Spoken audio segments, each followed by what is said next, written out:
ఆవు పాలల్లో దీర్ఘాయువు, తేజస్సు, మేధస్సు, జ్ఞాపక శక్తి, రక్తశుద్ధి, రోగ నిరోధక శక్తి ఇలా ఎన్నో పోషక విలువలు కలిగి ఉన్నాయి. అటువంటి ఆవు గురించి, దేశీ ఆవు పాల యొక్క విశిష్టత గురించి మనకు వివరిస్తున్నారు ప్రముఖ పండితులు, ఆధ్యాత్మికవేత్త శ్రీ రామకృష్ణ గారు. గోక్షీరం జీవనం బల్యం రక్తపిత్తానిపాటనం ఆయుష్యం పుంసకృత్ పథ్యం మేథ్యం వృష్యం రసాయనం అని చెబుతుంది చరక సంహిత. అంటే ఆవు పాలు జీవులకు ప్రాణాధారము, త్రిదోషహరము.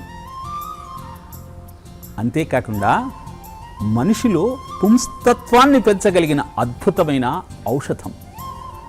అలాంటి ఆవు పాలు మనిషికి అమృతంతో సమానం. మరి ఆవుకు ఈ శక్తి ఎలా వస్తుంది? ఏ ప్రాణికి లేనటువంటి శక్తి ఆవులో నిక్షిప్తం ఎలా అయి ఉన్నది గమనించే ప్రయత్నం చేద్దాం. దేశీయ ఆవులో ఉండే విశేషమైన 3 లక్షణాలు ఏమిటి అంటే, మూపురం ఉంటుంది, గంగడోలు ఉంటుంది, కొమ్ములు ఉంటాయి. మూపురంలో సూర్యకేతు అనే నాడి ఉంటుంది. ఈ సూర్యకేతు నాడికి సూర్యశక్తిని గ్రహించి దానిని బంగారు వర్ణంలో కల అమృతతుల్యమైన పదార్థంగా మార్చగలిగిన శక్తి ఉంటుంది. అందుకే ఆవుకు ఎండంటే చాలా ఇష్టం. 8-10 గంటల పాటు ఆవు ఎండలో ఉండటానికి ఇష్టపడుతుంది. ఆరోగ్యం భాస్కరాదిచ్చేతని కదా ఆర్యోక్తి. ఆరోగ్యం కావలసిన వాళ్ళు సూర్యుడిని ఉపాసన చెయ్యాలి. ఆ పని మన గురించి ఆవు చేస్తూ ఉంది. అందుకే గోక్షీరము తెల్లగా కాకుండా పసుపు పచ్చ వర్ణంలో ఉంటుంది. దాని నుంచి వచ్చే అద్భుతమైన శక్తి కేవలం తల్లిపాలలో మాత్రమే ఉంటుంది.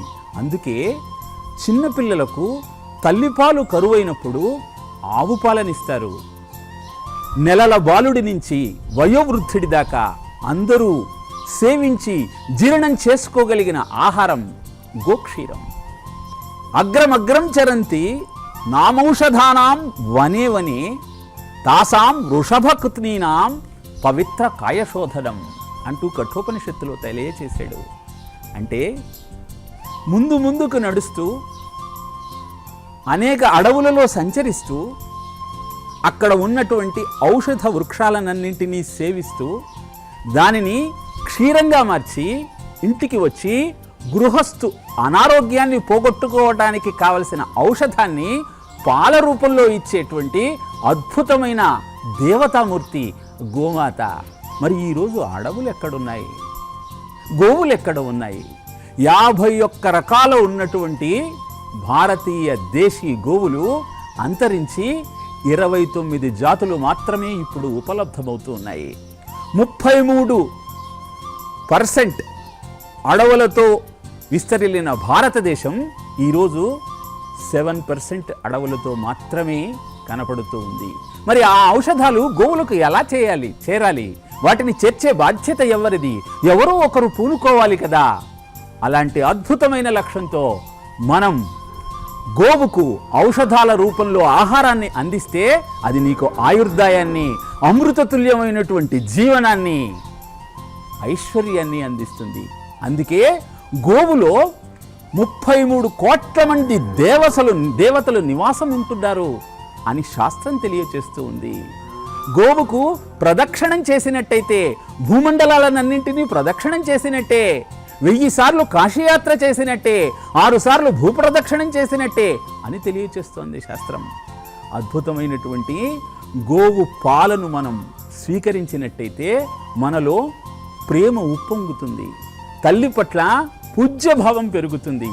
ఎందుకంటే ఆవు తన దూడ కోసం ప్రాణాన్నైనా ఇవ్వటానికి సిద్ధమవుతుంది కాబట్టి.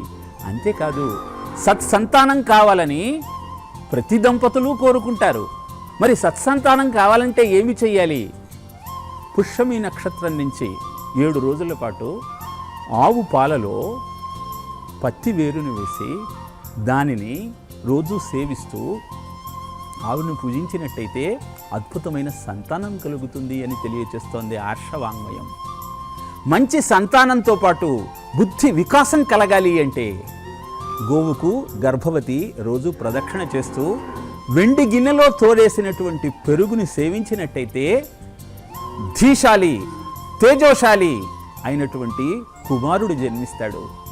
ఇన్ని అద్భుతమైనటువంటి ప్రయోజనాలను మనకు చేకూర్చగలిగినటువంటి తల్లి లాంటి గోమాతను మనం నిత్యం పూజించే ప్రయత్నం చేద్దాం. కానీ నేడు భారతదేశంలో 36,000 గోవధశాలలు ఉన్నాయి అంటే ఈ దౌర్భాగ్య స్థితికి కారణం ఎవరో ఆలోచించుకోవాల్సిన అవసరం ఉంది. గోవును గురించి పొగుడుతూ ఉంటాం, గోవును మాతగా పూజించాలనుకుంటూ ఉంటాం.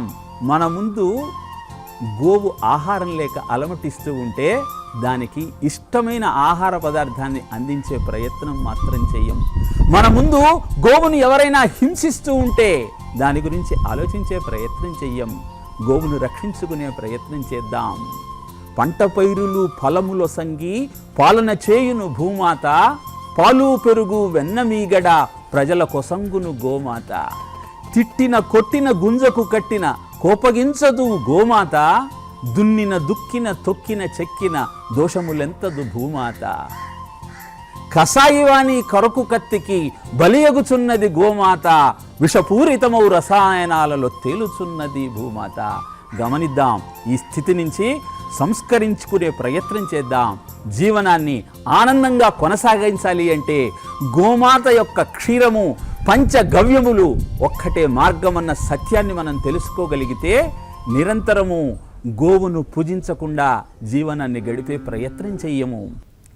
స్వదేశీ ఆవు పాలు క్యాన్సర్కు విరుగుడు.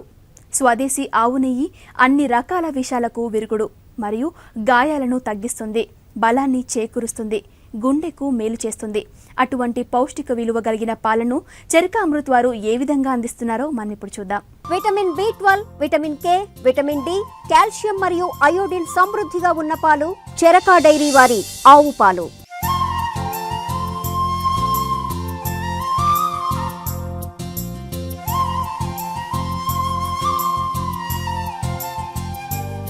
అమృతవల్లి, తులసి ఆకులు, వేపాకులు, కరివేపాకు, మునగాకుతో పాటు అశ్వగంధ, పచ్చి పసుపు, సెలావరి, జొన్న, సజ్జ, లేత చెరుకు వంటి ఆయుర్వేద మూలికలను దేశీ ఆవుకు ఆహారాన్ని అందించి తద్వారా వచ్చే తాజా పాలు అందిస్తున్నారు చెరక డైరీ వారు.